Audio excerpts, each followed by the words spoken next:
बाप की दाढ़ी की लाज रखो। तुम ऐसे गंदे काम करेंगे तो नाम बदनाम करेंगे। सत्य बाप सत्य टीचर की निंदा, सदगुरु की निंदा कराने वाले ऊंच पद नहीं पा सकेंगे। इस समय तुम हीरे जैसे बनते हो।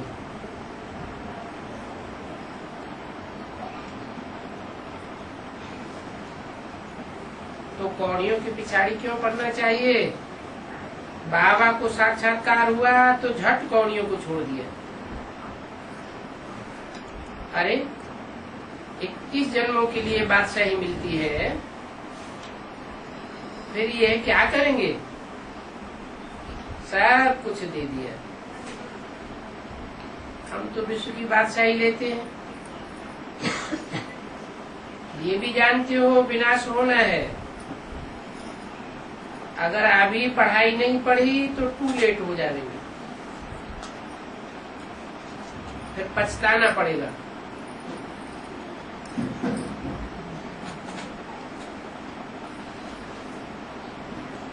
बच्चों को सब साक्षात्कार होते जाएंगे। बाप कहते हैं कि तुम बुलाते भी हो ये पतित पावन आओ, तो अब मैं पतित दुनिया में तुम्हारे लिए आया हूँ और तुमको ही कहता हूँ कि पावन बनो। तो फिर तुम बार बार गंद में गिर पड़ते हो। मैं तो कालों का काल हूँ, है ना? कालों का काल, वो काल आता है तो कोई उसे रोक नहीं सकता। जिसका काल आता है उसे जाना ही पड़ता है, शरीर छोड़ना ही पड़ता है। वो तो काल हुआ, सबको आता है, एक एक करके आता है। और ये है कालों का काल। कालों का काल अर्थात सबको एक साथ भस्म करने वाला।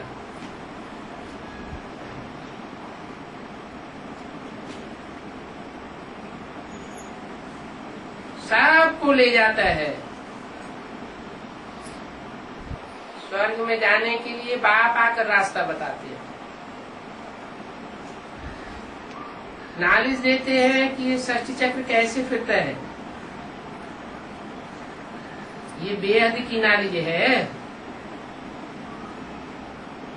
और जिन्होंने कल पहले ये बेहद की नालिश पढ़ी है वो ही आकर के पढ़ेंगे। वो भी साक्षात्कार होता रहता है कि कौन कौन ने कल पहले पढ़ी है और अभी फिर पढ़ते रहते हैं। निश्चय हो जावे कि बेहद का बाप आए हैं, जिस भगवान से मिलने के लिए इतनी 63 जन्म भक्ति की, तो वो यहाँ आए हैं। तो ऐसे भगवान से हम मुलाकात तो करें। झट भाग खड़ा हो गए, कितने उल्लास खुशी से भागे, आकर के मिले। अगर पक्का निश्चय हो जावे तो इसमें ठगी की बात चल नहीं सकती। ऐसे तो बहुत है, पवित्र बनते नहीं हैं, पढ़ते नहीं। ऐसे ही सोचते हैं चलो बाबा के पास। अभी बाबा जो कहते हैं वो मानना भी चाहिए ना।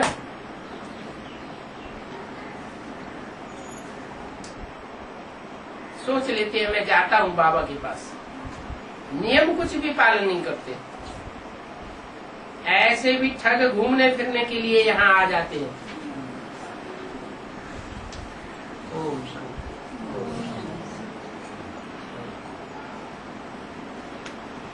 रात्रि क्लास है 9 अप्रैल 1967 का। बाप बच्चों को समझाते हैं, है तो सभी बच्चे और बाप के ही बच्चे हैं, परंतु कोई पूरा जानते हैं, कोई अधूरा जानते हैं। किसको? बाप को। आगे चल तो सब जानते जाएंगे, लेकिन पहले पहले कौन जानते हैं? जो जास्ती नजदीक हैं।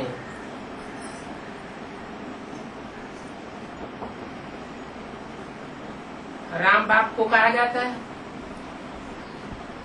राम और कृष्ण की आत्मा 84 का चक्कर लगाती है, तो राम वाली आत्मा के साथ जिन्होंने 63 जन्म बहुत नजदीकी समय बिताया है, वो पहले पहचानेंगे या दूसरे पहले पहचानेंगे? कौन पहले पहचानेंगे? जिन्होंने अनेक जन्म नजदीक पार्ट बजाया है, वो पहले पहचानेंगे।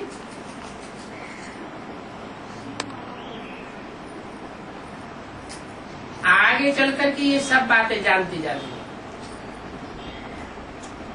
जानते ही चले जाएंगे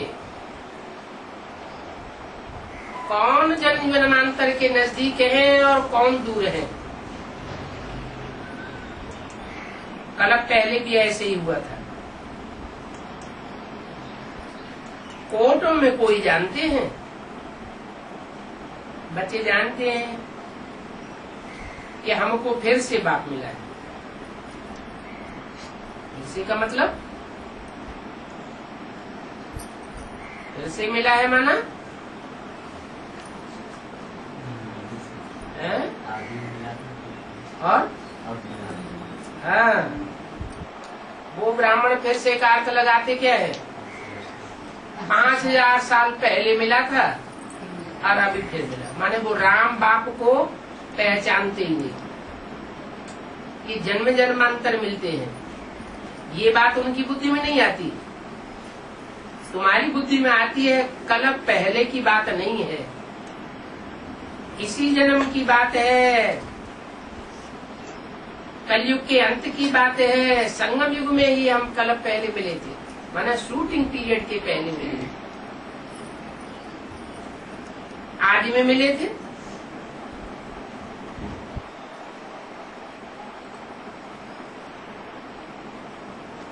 और वही बाप हमको फिर से मिला है।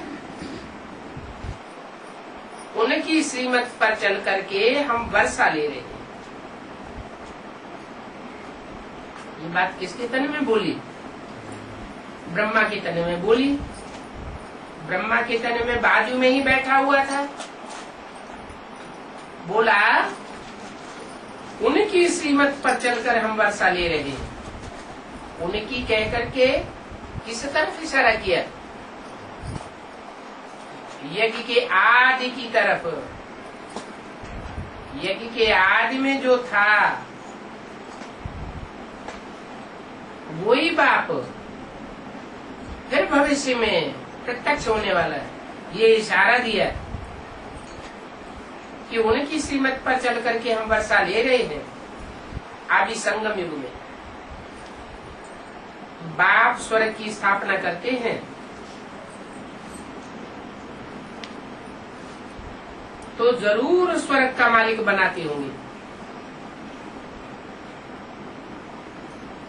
हम फिर से इस बाबा के पास आए हैं।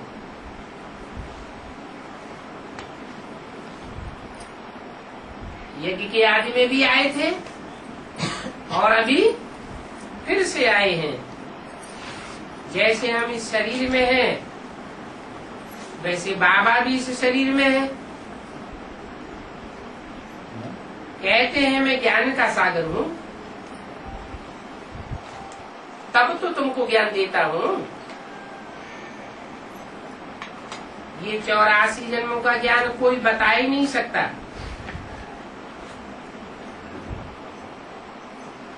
षष्ठी की आदि मध्य अंत का ज्ञान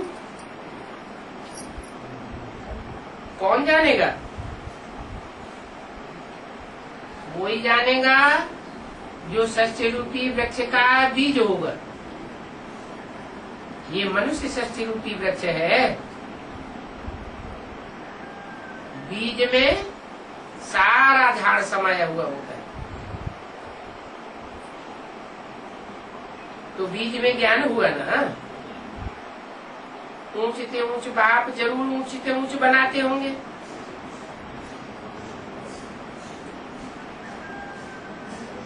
ऊंचते ऊंच बाप कैसे?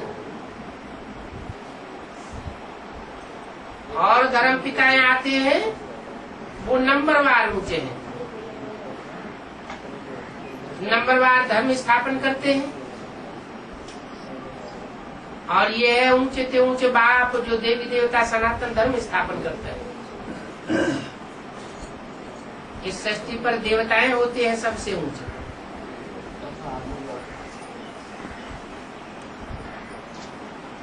पहले भी हमको ऊंचे ऊंचे बनाया था। भारत में कल्प कल्प आते हैं, तब तो उनकी जयंती मनाते हैं। दूसरे देशों में तो जयंती नहीं मनाते, उनकी जय जयकार नहीं होती है। कहाँ जय जयकार होती है? भारत में जय जयकार होती है। आते हैं नरक में और बनाते हैं स्वर्ग।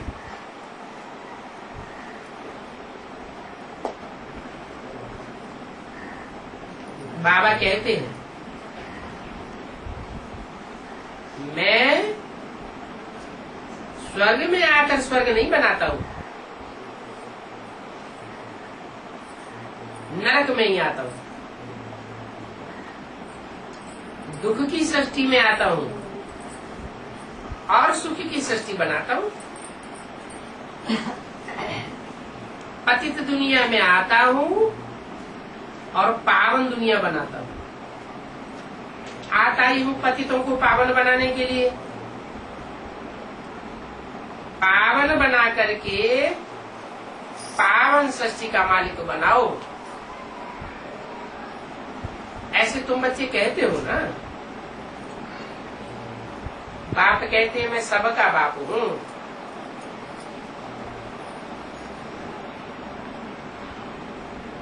तो सबको वर्षा देना पड़े, हैं? कौन से बाप कहते हैं?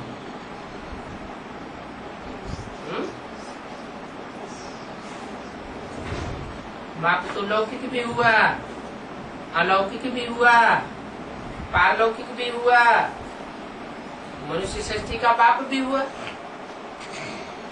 कौन से बाप कहते हैं?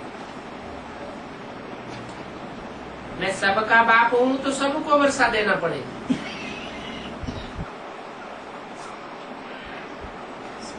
क्या बिंदु बिंदु आत्माओं का बाप कहते हैं?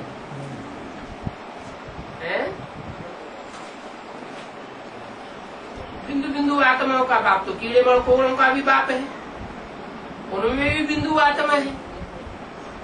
पशु पक्षी सब में बिंदु बिंदु आत्मा है। उन सबको वर्षा मिलता है क्या? सबको वर्षा नहीं मिलता। ये मनुष्य सृष्टि की बात है। मनुष्य सृष्टि का पिता जिसमें वो सुप्रीम सोल मुकर्रर रूप से आता है, उसके द्वारा सबको वर्षा देता है। एक जन्म की सुख शांति का वर्षा सबको मिलता है, कम से कम। इस समय सभी दुखी है, क्योंकि अब ये अंतिम जन्म है तो दुनिया का विनाश होगा। और जब विनाश होगा तो दुख के पहाड़ गिरेंगे।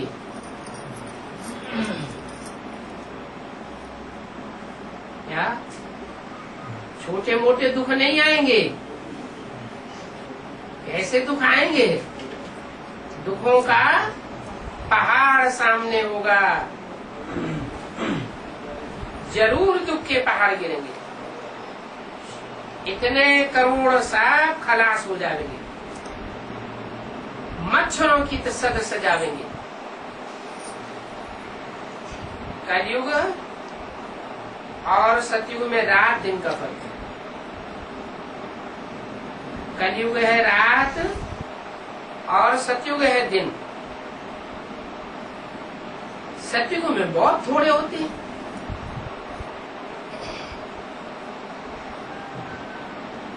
आत्माएं सब भागेंगी।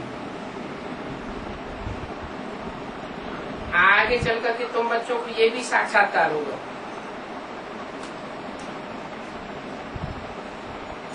कि कौन कौन आत्मा बन करके तेजी से भागते हैं। तुम बच्चों को मालूम है कि अभी हमको तो घर जाना ही है,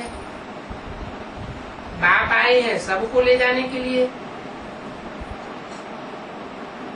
तो क्यों ना अभी से प्रैक्टिस करें इस बात की है? आत्म की स्थिति की, देह भानु को छोड़ते जाएं, आत्मा स्टार को याद करते जाएं। जिनकी प्रैक्टिस पक्की होगी तो विनाश में दुखों के पहाड़ गिरने से पहले ही आत्म की स्थिति में स्थित हो जाएंगे और उड़ेंगे, भागेंगे घर की तरफ। जिनकी प्रैक्टिस पक्की नहीं होगी वो देहवान में ही दुखी होते रहेंगे। दुख और सुख देह के द्वारा अनुभव होता है कि बिना देह के भी अनुभव हो सकता है। देह के द्वारा दुख और सुख अनुभव होता है। जो आत्मिक स्थिति में स्थित हो जाएंगे उनको न दुख भासेगा न सुख भासेगा। बल दुखों के पहाड़ गिरते रहे, वो मौज में रहे।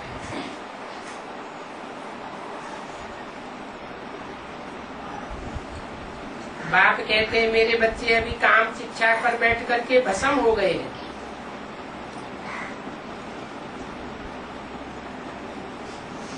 अब उन पर मैं ज्ञान की बरसात बरसाता हूँ।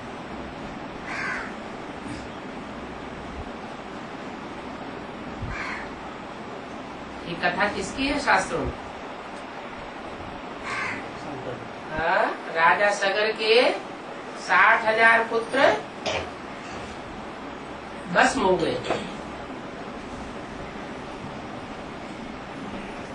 ऐसे भस्म हुए थे।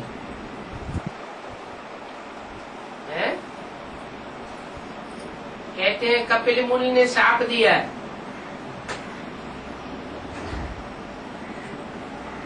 तो उस शाप से प्रभावित होकर के 60,000 पुरुष के भस्म हो गए। फिर भागीरथ को तपस्या करनी पड़ी। उन पुरखों को जो भस्मीभूत हुए पड़े थे काम आदमी में, उनका उद्धार करने के लिए तो ज्ञान गंगा लाई। तो ज्ञान गंगा में सब का उद्धार हुआ। वो कपिल मुनि कहाँ की यादगार है? कपिल मुनि के नाम पर कंपिल गांव का नाम पड़ा।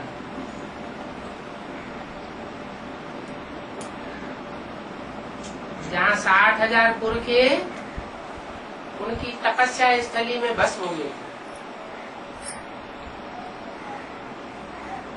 उनका निर्वाण गंगा सागर में गया हुआ।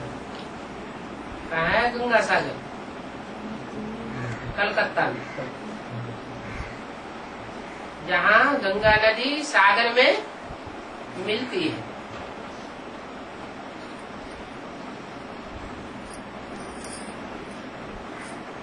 अभी ज्ञान गंगाएं निकलने वाली है।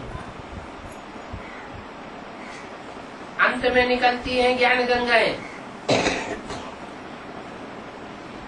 पहले यमुना प्रसिद्ध होती है, प्रत्यक्ष होती है, फिर सरस्वती जगदम्बा भी प्रत्यक्ष होती है, और लास्ट में ज्ञान गंगाएं प्रत्यक्ष होती है। तब सबका उद्धार होता है।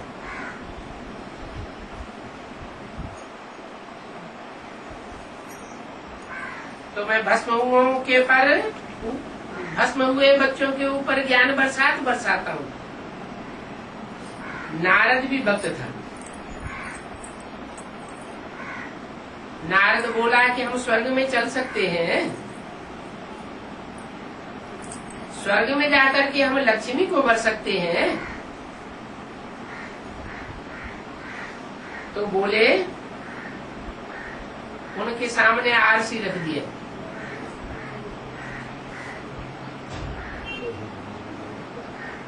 ज्ञान का शीशा रख दिया। बोले कि अपनी शक्ल तो देखो, लक्ष्मी को भरने लायक शक्ल है। तो बाबा भी कहते हैं, अपने अंदर देखो,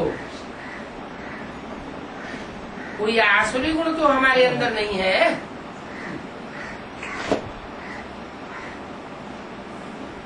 मुख्य आसुरी गुण कौन सा होता है?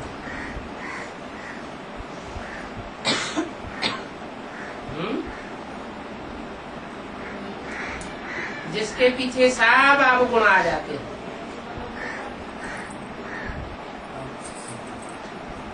देह अभिमान,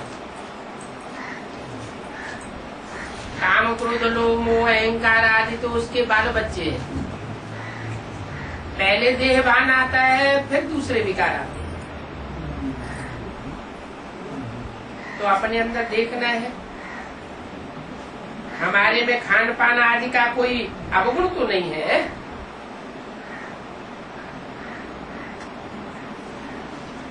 खान पान आदि का अवगुण होता है तो अन्न दोष लगता है। अन्न दोष लगता है तो मन बुद्धि खराब होती है।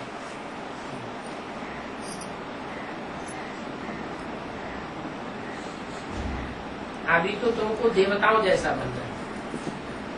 लक्ष्य क्या है? लक्ष्य है तो लक्षण आवेंगे। लक्ष्य ही धारण नहीं किया तो लक्षण कहाँ से आवेंगे?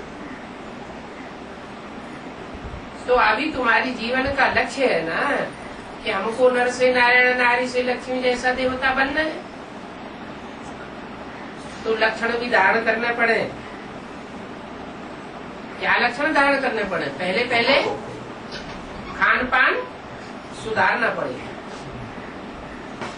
हमारा खान पान देवताओं जैसा है। कोई अभक्ष भोजन तो नहीं खाते हैं, चोरी चकारी का तो नहीं खाते हैं। जैसे डकैत होते हैं, जबरियन किसी का धन छीन लेते हैं और बैठ करके खुद खाते हैं, परिवार वालों को भी खिलाते हैं। ऐसे तो नहीं है। देवताई स्वभाव बना है। देखना चाहिए सारे दिन में हमने किसी को कोई दुख तो नहीं दिया। मनसा से, मनसा की वाइब्रेशन से, वाचा से, दृष्टि से, कर्मेंद्रियों से कोई हमारे से तंग दुखी तो नहीं हुआ।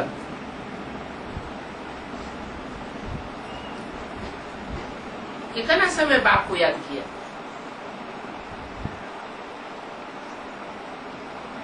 दुख भी देते रहेंगे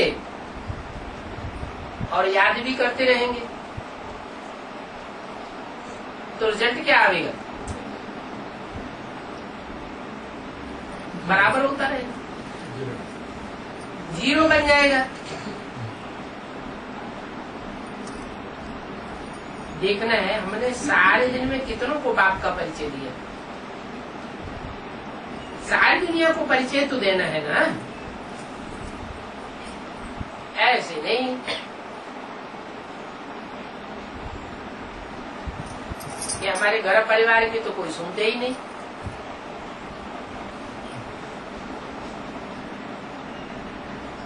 जब हमारा लक्ष्य है विश्व का मालिकाना प्राप्त करना है तो सारी वसुधा ही हमारा कुटुंब हो जानी चाहिए ना। सारी पृथ्वी के ऊपर जो भी मनुष्य मात्र हैं सबके दिलों पर राजी करना है ना, और जबरियन राजी करना है या प्यार से राजी करना है। एक होता है प्रजा जबरियन राजा को मानती है, मानने के लिए मजबूर हो जाती है। जैसे अभी नेपाल में देखा जा रहा है। और एक होता है सतयुग में जो भी प्रजा मात्र के भांति होते हैं वो सब अंदरूनी दिल से मानते हैं। तो ऐसा राज्य बाप स्थापन कर रहे हैं तो देखना है कि हमारा लक्ष्य सारी दुनिया को संदेश देने का रहता है।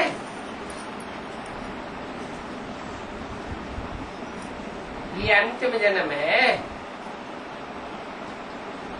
इसके बाद फिर बाप का परिचय देने का कोई मौका नहीं है। इसे एक ही जन्म में बाप इस संसार में प्रत्यक्ष होता है तो मौका ले लेना चाहिए। और दूसरों को संदेश देने से पहले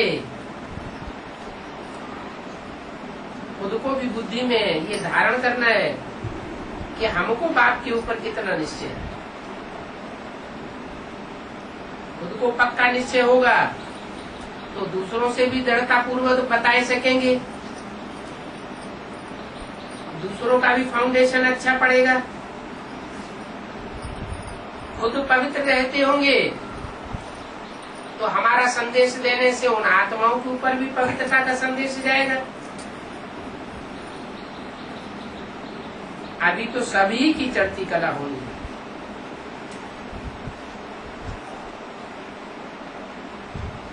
बाप कहते हैं रोज अपना पोता में रखो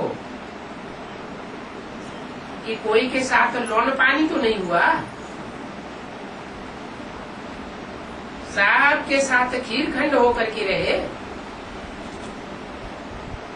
जैसे खीर बनाई जाती है, चावल है, चीनी है, दूध है, तीनों मिलकर के एक हो जाते हैं। तो चाहे दुनिया की सतो प्रधान आत्मा हो, तमो प्रधान आत्मा हो, रजो प्रधान आत्मा हो, सब के साथ संस्कार मिला करके एक रखना है। जैसे नारायण के लिए बताया, नारायण नारायण के रूप में जब संसार में प्रत्यक्ष होगा तो कोई आत्मा उसका विरोध करेगी? कोई विरोधी नहीं होगा। दुनिया की नीचे से नीचे तबक्के की आत्मा से लेकर के ऊंचे से ऊंचे तबक्के की आत्मा के साथ उसका एक रस व्यवहार होगा। सब उसे पसंद करेंगे। ऐसा स्वभाव बना देना।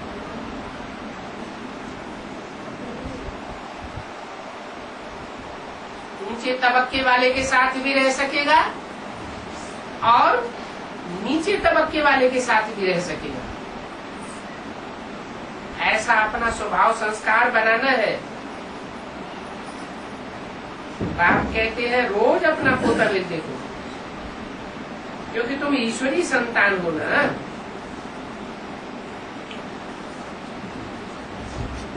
वहां तो शेर बकरी जो एक दूसरे के साथ होकर रह ही नहीं सकते इस दुनिया में। इस दुनिया में एक ही कटघरे में बकरी डाल दी जाए, एक ही कटघरे में शेर बंद कर दिया जाए, तो दोनों रह सकेंगे? रह नहीं सकते। और जो नई दुनिया बनेगी वो कैसी होगी? शेर भी रहेगा और बकरी भी साथ साथ रहेगी। एक खूंखार स्वभाव संस्कार का, उसका खूंखार स्वभाव संस्कार समाप्त हो जाएगा, मर्ज हो जाएगा। और बकरी क्या होती है? जिसने भी कान पकड़ लिया उसी के अंदर में हो जाती है।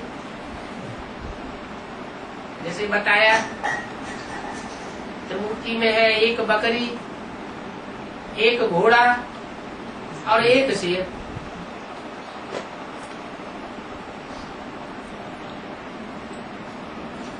तीनों मूर्तियों के पार्ट इकट्ठे चलते हैं या अलग अलग टाइम पर चलते हैं? अलग अलग टाइम पर चलते हैं। लेकिन जब स्वर्ग स्थापन होगा तो ब्रह्मा सो भी विष्णु बन जाएगा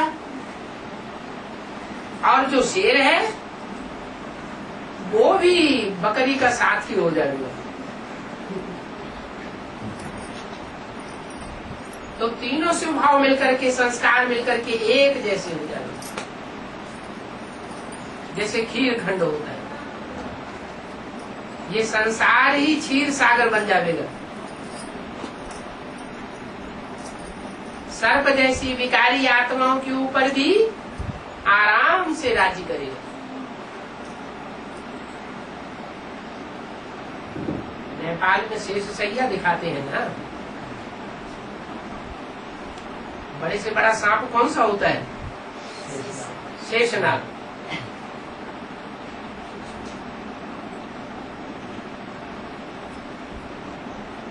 तो यादगार बनी हुई है। कुछ भी हो,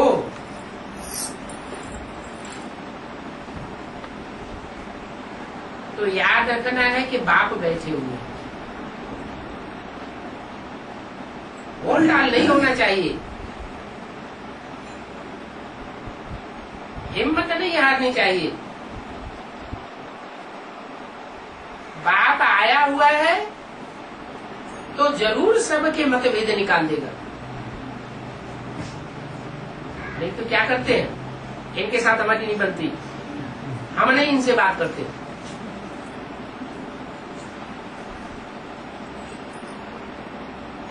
इनके साथ हमारी कभी नहीं बनेगी और किनारा कर लेते हैं। किनारा कर लिया, इसका मतलब क्या हुआ कि जीवन का जो लक्ष्य लिया है, नर से नारायण जैसा और नारी से लक्ष्मी बनने का, वो लक्ष्य खत्म हो गया। जब बनना ही है लक्ष्मी नारायण जैसा, तो वैसे स्वभाव संस्कार भी धारण करना। बल कोई कैसा भी हो, हमें कोई के प्रति कोई भी घृणा नहीं आनी चाहिए। बाप बैठा है तो आखिर ही सबके मतभेद निकाल देगा। अभी मतभेद बहुत हैं, देखने में आते हैं, तंग कर देते हैं, तंग हो जाते हैं, फिर आखिरी सब मतभेद खलास हो जाएंगे।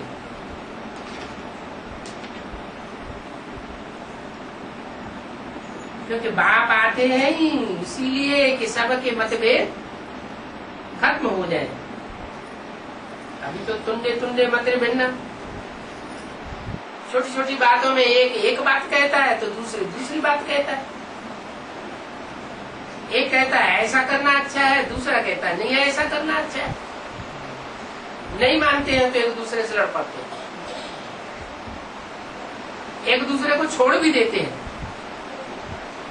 डाइवोर्स दे देते हैं, फारकती दे देते हैं कि हम साथ साथ नहीं रह सकते। बाप तो गारंटी करते हैं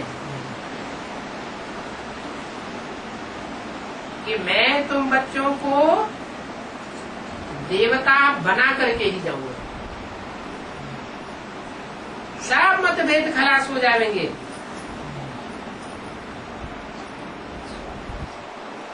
नहीं तो कोई कहेंगे कि बाप यही सिखाते हैं। जो सुनने देखने वाले होंगे, जिनको बाप का परिचय नहीं मिला है, जिन्होंने बाप को नहीं पहचाने हैं, वो हमारी ऐसी चलन देखेंगे तो क्या कहेंगे? तुम्हें भगवान बाप मिला है तो तुम्हें यही सिखाता है क्या? क्या आपस में मतभेद करते रहो, आपस में लड़ाई लड़ते रहो, लून पानी होते रहो, तो निंदा कराने के निमित्त बन जाएंगे। ऐसे ऐसे जो निंदा कराने के निमित्त बनते हैं, वो सदगुरु निंदक ठौर न पावे। क्या? जितनी जितनी निंदा करेंगे उतना उतना लंबे समय तक सदगुरु का ठौर नहीं मिलेगा। माना कौन सा ठौर है?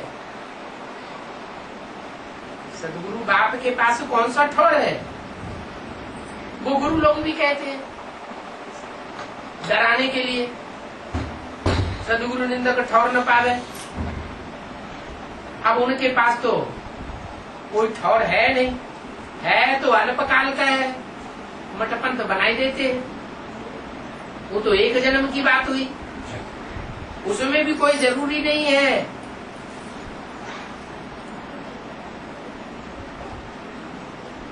कि सबको ठिकाना मिलेगा। ये बाप तो गारंटी करते हैं। अगर बाप की महिमा करते रहेंगे, बाप का परिचय देते रहेंगे, निंदा कराने के निमित्त नहीं बनेंगे, तो मैं तुमको ऐसा ऊंचता ऊंच ठौर दूंगा जो दुनिया में और कोई नहीं दे सकता। कौन सा है ऊंचते ऊंच ठौर? है नहीं, वो तो एक दूसरे से नीचा है। ऊंचते ऊंच कहाँ हुआ? 21 जन्म होंगे तो एक जन्म से दूसरा जन्म नीचा होगा कि एक ऊंचते ऊंच होगा? सब जन्म नीचा होगा। लक्ष्मी नारायण का पद जो लक्ष्मी नारायण राजी करेंगे 21 जन्मों में से पहले जन्म में वो ऊंचते ऊंच ठौर है। वहाँ शिव बाप होता है? शिव बाप तो वहाँ होता नहीं। शिव बाप ही तो सदगुरु बनता है। तो ऊंचते ऊंच ठौर है, दुखधाम नहीं है। दुखधाम में कोई ऊंचते ऊंच ठौर नहीं होता है। सुखधाम को भी ऊंचते ऊंच ठौर नहीं कहेंगे। क्या? वहाँ भी नंबरवार ठौर है। फिर ऊंचते ऊंच ठौर कौन सा है? ठौर माने स्थान है। बाप का घर वो है ऊंचते ऊंच धाम, ऊंचते ऊंच ठौर। वो ब्राह्मण इसका क्या अर्थ लगाएंगे? वो कहेंगे परम धाम, सूरज चांद सितारों की दुनिया से पार। तो कोई ठौर हुआ? वो कोई स्थान है क्या? कोई स्थूल स्थान है क्या? नहीं। बाप तो ऊंचते ऊंच वो ठौर देते हैं कि सारी दुनिया में विनाश के टाइम दुखों के पहाड़ गिरते रहेंगे लोगों के ऊपर, और जिनको ठौर मिलेगा वो बड़ी शांति में रहे, जैसे शांति धाम लगा पड़ा है। निसंकल्प रहेंगे, बुद्धि में बैठेगा निरुआ मौत मलू का शिकार। ये दुनिया जो विनाश हो रही है, सारी दुनिया जो खलास हो रही है, वो हमारे लिए खलास हो रही है, और इसका खलास होना जरूरी है। हम बड़े निश्चिंत रहेंगे। तो बाप की निंदा कराने के निमित्त नहीं बनना चाहिए। सदगुरु का जो निंदक होगा वो ठौर नहीं पाएगा।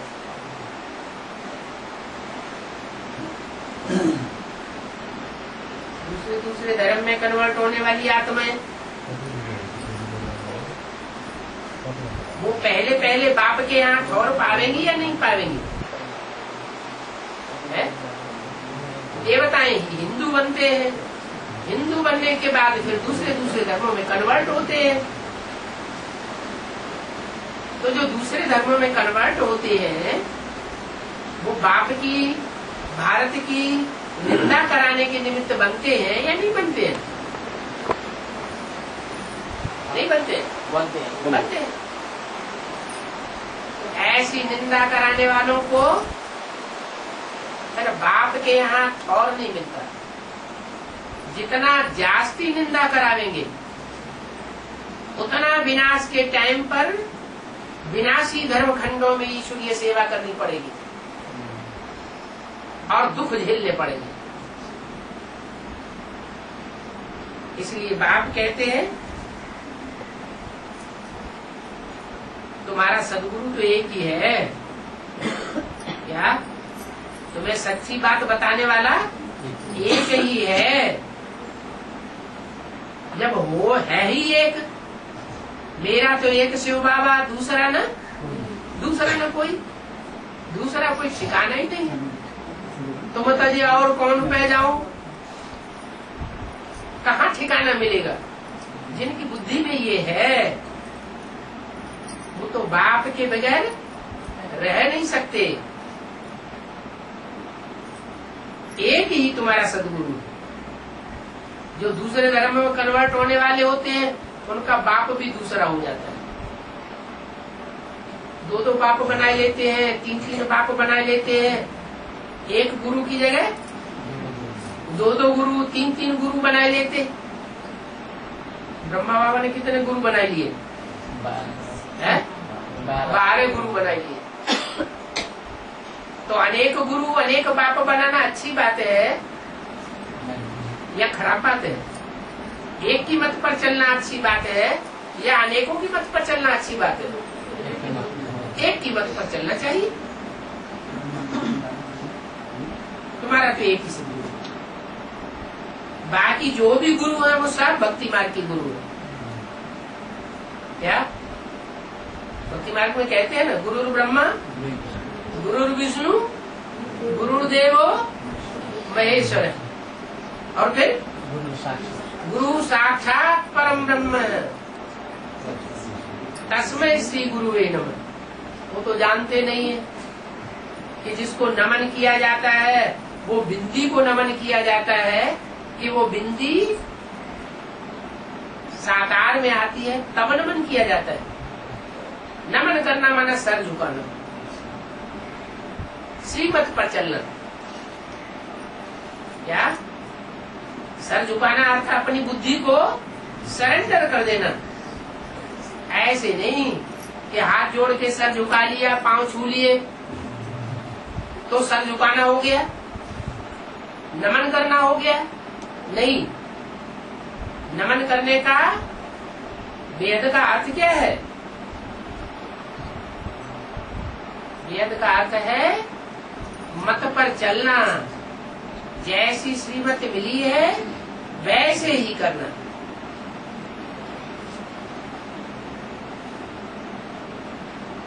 तो एक है सदगुरु, बाकी ब्रह्मा, विष्णु, इब्राहिम, बुद्ध, क्राइस्ट, गुरु नानक, विवेकानंद, वो सिर्फ गुरु है। उनमें सत्य गुरु एक भी नहीं है। ब्रह्मा भी क्या सत्य गुरु नहीं है, विष्णु भी सत्य गुरु नहीं है। एक की कथा गाई हुई है सत्य के लिए, सत्यनारायण की कथा। लक्ष्मी भी सत्य नहीं है, एक ही सत्य है। तो बोला बाकी सब है भक्ति मार्ग के लिए। बाप के लिए उल्टी ही बातें बताते आते हैं। ब्रह्मा ने कोई उल्टी बातें बताई क्या है? नहीं बताई। ब्रह्मा ने तो नहीं बताई। नहीं बताई। अच्छा, गीता का भगवान किसको बताते हैं? स्वयं को बताते हैं। जो मुझे बात है बड़ी बड़ी, तो वही उसी में घोटाला हो गया। तो सबसे बड़ा शिवो हम कह के बैठने वाला गुरु कौन हुआ? ब्रह्मा। ब्रह्मा सबसे बड़ा शिवो हम कह के बैठने वाला गुरु हो गया ना, सदगुरु तो नहीं हुआ। अपन को कृष्ण स्वीकार कर लिया, अपन को भगवान स्वीकार कर लिया, अपने अंदर ये भी मान लिया कि शिव मेरे में प्रवेश है, अपन को गीता का भगवान स्वीकार कर लिया साकार में। तो शिवो हम और क्या होता है? ब्रह्मा आस में और क्या होता है? बल ब्रह्मा 4-5 है, लेकिन मुकर्रर ब्रह्मा है क्या? ब्रह्मा तो बहुतों के नाम है, लेकिन प्रजापिता ब्रह्मा बहुतों के नाम है क्या? नहीं, वो सिर्फ एक का ही नाम है। तो दुनिया में जितने भी गुरु हैं, मनुष्य गुरु, वो सब बाप के लिए उल्टा बताए देते हैं।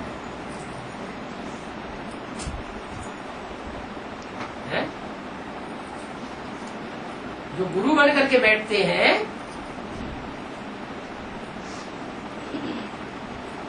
वो सबसे ज्यादा विकारी दुनिया बनाते हैं, विकृतियां फैलाते हैं। इसलिए मुरली में बोला,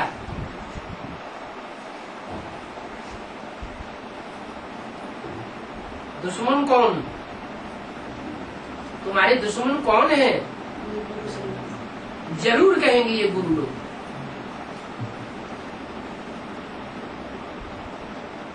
मैं आकर के दुश्मन नहीं बनता हूँ, मैं आकर के तुम्हारा दोस्त ही बनता हूँ, दुश्मनी की बात ही नहीं।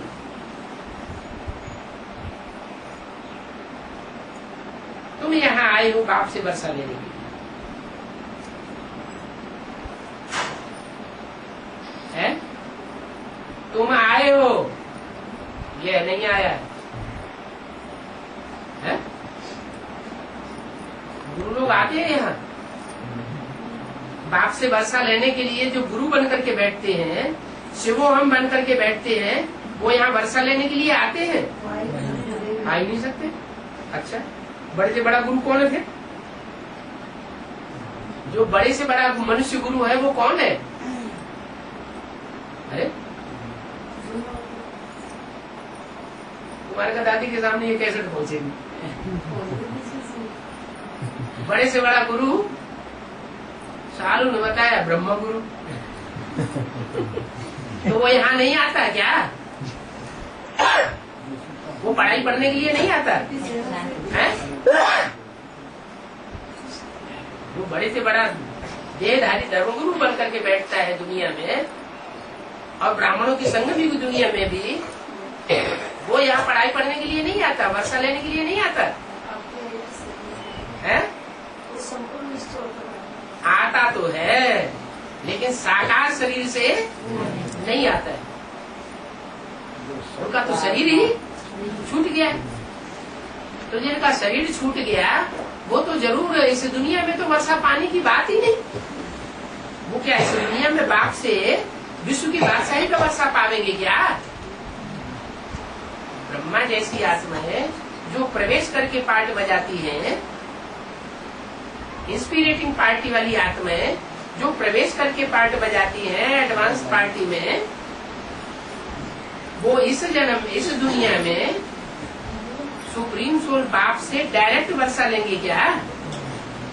विश्व की बादशाही उनको मिलेगी क्या? नहीं मिलेगी। वो तो सत्युग में जाकर के प्रिंस प्रिंसेस बनेंगे। तो किससे वर्षा लेंगे?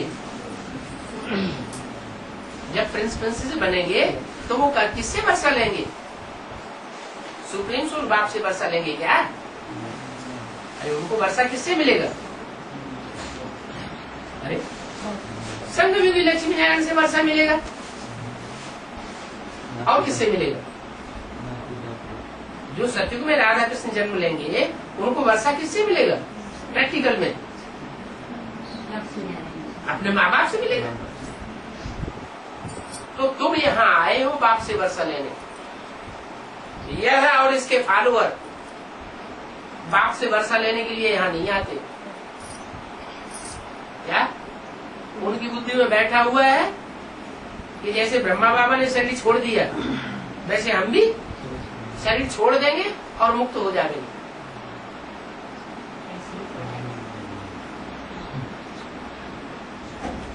सबकी बुद्धि में ऐसे ही बैठा हुआ है। विश्व का मालिक तुम बनते हो क्या? यह नहीं बनता। इसको फॉलो करने वाले, इसको बाप बनाने वाले, इसको सदगुरु बनाने वाले कोई भी ब्राह्मण ऐसे नहीं है जो विश्व के बादशाही का वर्षा प्राप्त करे।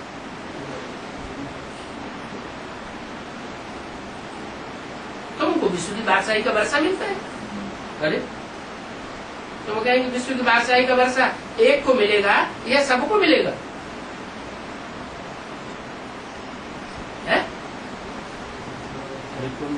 विश्व की बादशाही का वर्षा एक को मिलेगा या सबको मिलेगा? एक को मिलेगा। इसका मतलब वो लड़ाई लड़ना चाहते हैं। वहां तो जितने भी होंगे वो सब यथा राजा तथा प्रजा। जैसे बाप होता है, बच्चा होता है, परिवार में बाप की मिल्कियत होती है, मल्टी मिलियनर बाप होता है, कई मिलों का मालिक होता है, तो बच्चा क्या समझता है? मैं भी इतनी मिलों का मालिक हूँ। ये थोड़े कहता है मेरा बाप मालिक है, मैं थोड़े ही मालिक हूँ। इसका मतलब लड़ाई है। नवीन कह रहा है एक कोई मिलेगा, एक को मिलेगा है, तुमको नहीं मिलेगा। लेकिन तुम बच्चे नहीं बनने वाले क्या? ये कोई बात नहीं। वहाँ सत्युग में सब यथा राजा तथा प्रजा। कोई ये अनुभव नहीं करेगा कि हम दास दासी है। अनुभव कोई नहीं करेगा। भले दास दासी का कर्म करेंगे लेकिन अनुभव नहीं करेंगे। जैसे माँ होती है घर में, बच्चों को टट्टी पेशाब साफ करती है, लैट्रिन भी साफ करती है, कपड़े भी धोती है, पूरा दास दासी का काम माता उठाती है। लेकिन बुद्धि में ये रहता है कि मैं दास दासी हूँ? नहीं। ऐसे ही वसुधैव कुटुम्बकम की जो दुनिया बनेगी उसमें कोई ऐसा अनुभव करेगा नहीं कि हम नीचे हैं और ये ऊंचे हैं। नीच ऊंच का मतभेद वहाँ होता ही है। बस बाबा बताते हैं क्या नई दुनिया में तुम जावेंगे तो ऊंचे नीचे पद तो होंगे ना। तो वो पद सतयुग में होंगे या यहाँ होंगे संगमयुगी स्वर्ग में? संगमयुगी स्वर्ग की बात है। संगमयुगी स्वर्ग में भी जब संपन्न स्टेज में सब आत्माएं पहुंच जाएंगी तो कोई अनुभव नहीं करेगा हम ऊंचे हैं ये नीचे हैं। आधा कल्प कोई तुमसे राज्य छीन नहीं सकता। ऐसा श्रेष्ठ राज्य तुमको मिलता है। आधा कल्प के बाद फिर दूसरे दूसरे धर्म आ जाते हैं। जब दूसरे धर्म आते हैं, दूसरे दूसरे प्रकार की धारणाएं समझाने वाले आ जाते हैं, ताली बजे। एक हाथ से ताली बजेगी क्या? एक हाथ से तो ताली नहीं बजेगी। जब दूसरा धर्म आ जाता है तो फिर ताली बजती है, झगड़ा होता है। कहीं भी जाओ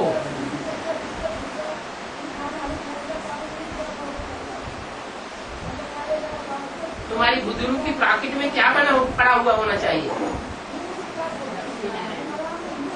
बुजुर्ग की पॉकेट में बैग पड़ा हुआ होना चाहिए। एक तरफ त्रिमूर्ति और दूसरी तरफ लक्ष्मी नारायण। ये बुजुर्ग की पॉकेट में चित्र पड़ा हुआ रहे। कोई भी आए उसको समझाना शुरू कर दो। क्या कि ये है त्रिमूर्ति शिव। 3 मूर्तियों के द्वारा प्रत्यक्ष होता है। ब्रह्मा की मूर्ति, विष्णु की मूर्ति और शंकर की मूर्ति। एक मूर्ति के द्वारा स्थापना, दूसरी मूर्ति के द्वारा पुरानेपन का विनाश और तीसरी मूर्ति के द्वारा जो स्थापना हुई है श्रेष्ठ की, श्रेष्ठ संगठन की, उसकी पालना।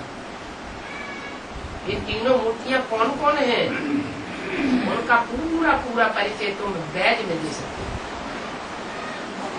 कितना छोटा बैज। कोई की भी बुद्धि रूपी पॉकेट में पड़ा रहे, कुछ वजन है क्या? है? ये बैग बुद्धि रूपी पॉकेट में पड़ा रहे, इसमें कोई वजन है क्या? नॉलेज तो बहुत सहज है, कठिन होने की कोई बात ही नहीं। कोई की भी बुद्धि में बैठ सकता है कि ये है त्रिमूर्ति बात। तो बैग पड़ा हुआ हो, उस बैग पर बैठ करके कोई को भी समझाओ। तुम्हारी तो ईश्वरीय मिशन है। क्या? सारी दुनिया को बाप का संदेश देना, नई दुनिया का संदेश देना, पुरानी दुनिया के विनाश का संदेश देना, ये तुम्हारी मिशन है। तुम सैल्वेशन आर्मी हो। क्या? जैसे वो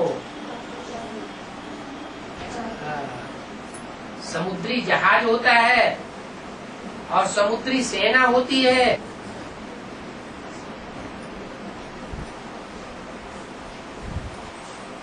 कोई बात हो जाती है देश में, उदंग हो जाता है, दूसरे देश का हमला हो जाता है, देश परास्त हो जाता है, तो सैल्वेशन आर्मी क्या करती है? धड़ाधड़ जितनों को निकाल सके उतना निकाल लो। जैसे विदेशों में लड़ाइयां लगती हैं, तो जो भारतवासी वहां रहे पड़े हैं उनको सैल्वेज करके भारत में वापस लाते हैं ना। तो तुम भी सैल्वेशन आर्मी हो, सबको पार ले जाने वाले हो। विषय सागर में सब डूब जाएगा, तुम थोड़े से मुट्ठ भर बच्चे बचेंगे। तो तुम्हें कितना नशा होना चाहिए कि हम सेना में भर्ती हो गए। क्या? कौन सी सेना में? साधारण सेना में नहीं, ईश्वरीय सैल्वेशन आर्मी में हम भर्ती हुए हैं। ये तुम जानते हो कि आग तो जरूर लगनी है। कहाँ? पहले विदेशों में लगनी है कि पहले भारत में लगनी है? भारत में आग तो जरूर लगनी है। ऐसे ऐसे आसार दिखाई पड़ते हैं। क्या आसार दिखाई पड़ रहे हैं?